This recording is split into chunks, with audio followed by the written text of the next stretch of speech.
Magandang araw mga kapuso. Ito po ang mga ganap na dapat po natin abangan mamaya. Dito lamang po sa Binibining Marikit.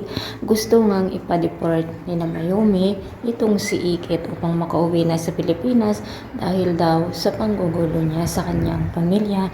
Ngunit hindi pumayag si Ikit mga kapuso. At buti na lang nandun na naman ang kanyang Prince Charming Armor na kung saan ay ang nagligtas sa kanya noong buntik nang mahulog sa bangin.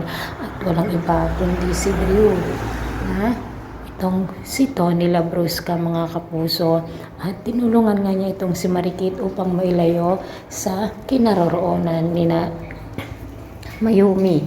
Naku Mayumi, kung alam mo lang na si Ikit ang ay inyong anak, magsisisi ka pag malaman mo ang katotohanan. Samantala mga kapuso, nalaman naman ni Gani ang panloloko sa kanya ni Rica at Angela, kung kaya't gumawa nga ng aksyon itong si Gani. Ngunit dahil nga hinabol ni na Rica at Angela itong si Gani, at sa hindi inasang pagkakataon ay itinulak nga ni Rica itong si Gani mga kapuso, at ito nga ng sanhi ng kanyang pagkamatay.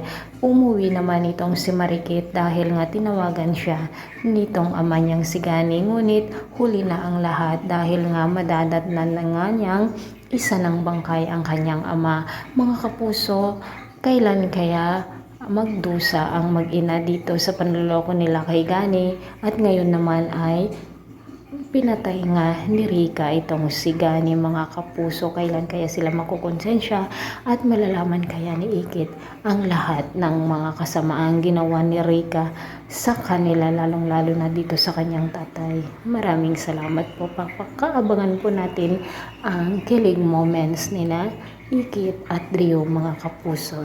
Thanks for watching. Bye bye.